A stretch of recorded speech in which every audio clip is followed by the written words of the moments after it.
Aujourd'hui, des nouvelles inquiétantes nous parviennent de la mer Noire.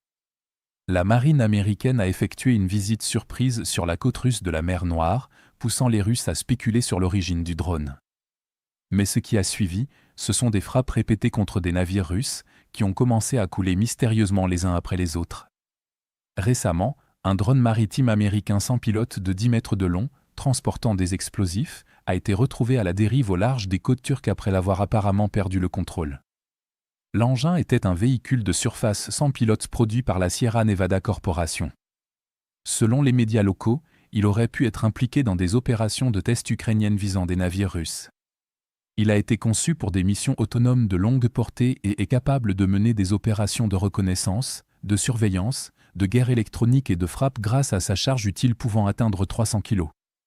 Ce drone peut aider l'Ukraine à repérer des cibles en pleine mer, à brouiller les drones russes et à frapper des navires de guerre.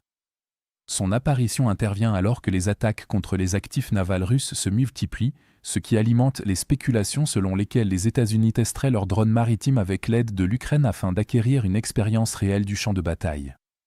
Au cours du mois dernier, les frappes ukrainiennes dans la région de la mer Noire ont suivi un schéma clair, ciblant systématiquement la logistique maritime de la Russie, ses exportations d'énergie et son infrastructure de soutien militaire. Notamment, un cargo transportant du blé ukrainien a coulé dans la mer d'Azov après avoir été touché, tandis qu'à Taganrog, un navire de charge battant pavillon étranger a été endommagé. De plus, un pétrolier de la flotte fantôme russe, sous sanction, a été frappé par un drone près du Bosphore alors qu'il transportait environ 140 000 tonnes de pétrole. Ces frappes réduisent les revenus d'exportation de la Russie, exerçant ainsi une pression directe sur ses finances. Près de la Crimée, des opérateurs ukrainiens de drones navals ont détruit un bateau russe qui transportait des renforts et des fournitures afin de réduire les effectifs russes. Par ailleurs, les forces russes stationnées sur une plateforme de forage ont été ciblées par des drones kamikazes. La plateforme servait de site d'observation et de guerre électronique, équipée de répéteurs pour drones, de radars et de systèmes de défense aérienne. Cette frappe visait à créer des brèches dans la défense aérienne russe et à réduire la portée de ces drones dans la zone. Pris dans leur ensemble, ces événements révèlent une campagne coordonnée visant à restreindre les voies économiques vitales de la Russie et à éroder son efficacité militaire dans toute la mer Noire, plutôt qu'une série d'incidents isolés.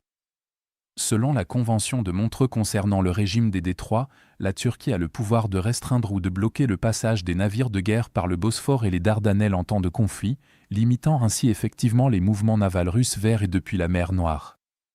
Cependant, l'accord n'interdit pas le trafic maritime civil, de sorte que les navires commerciaux, y compris ceux transportant du pétrole et des céréales, peuvent continuer à traverser les détroits. Cela permet à la Russie de maintenir ses exportations malgré les restrictions navales en temps de guerre. Ceci est significatif car les exportations de la Russie dépendent fortement de ces ports de la mer Noire, qui constituent de véritables lignes de vie économiques. La région gère environ 20% des exportations maritimes de pétrole brut du pays, ce qui représente environ 20 milliards de dollars. De plus, 80% des expéditions maritimes de céréales russes transitent par ces ports de la mer Noire. Outre les produits énergétiques et agricoles, la Russie exporte également des marchandises en vrac sec comme le charbon, les engrais, les métaux, etc. En raison des frappes ukrainiennes, la Russie est désormais contrainte de réduire l'exportation de son pétrole brut et d'autres produits, perdant ainsi des millions de dollars chaque jour. Les frappes de drones navals perturbent l'accès aux ports, la couverture d'assurance, les itinéraires et le flux global, limitant effectivement les exportations et mettant à mal les contrats avec les compagnies maritimes. Les dégâts causés aux infrastructures portuaires et maritimes nécessitent du temps et des ressources pour être réparés, obligeant à suspendre temporairement les opérations jusqu'à ce que la situation se stabilise. Parallèlement, le secteur de la construction navale russe est déjà sous pression, avec des retards fréquents et une capacité limitée des chantiers navals. Par conséquent, chaque frappe réussie sur un pétrolier ou un vraquier réduit un parc de navires marchands déjà restreint. De nombreux navires opérant sous pavillon étranger sont affrétés pour des cargaisons spécifiques, mais à mesure que les attaques deviennent plus systématiques, de moins en moins d'opérateurs seront prêts à s'engager. Cela entraînera probablement une hausse des tarifs de fret, ajoutant une pression supplémentaire sur les revenus d'exportation et le budget de l'État.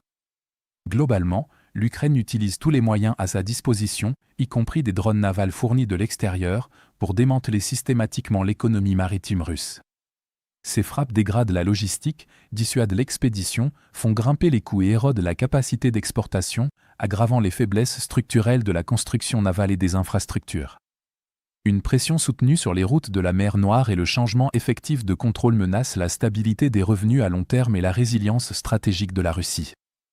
De futures perturbations viendront encore restreindre les flux commerciaux et la confiance des investisseurs à l'échelle mondiale, car désormais, c'est l'Ukraine qui contrôle la mer, et non la Russie. Si vous souhaitez découvrir d'autres développements importants d'aujourd'hui que nous n'avons pas pu aborder dans cette vidéo, n'hésitez pas à consulter notre carte interactive de l'actualité. Le lien vers notre carte interactive se trouve dans la description ci-dessous. Merci d'avoir regardé cette mise à jour, et un merci tout particulier à tous ceux qui suivent déjà notre carte interactive.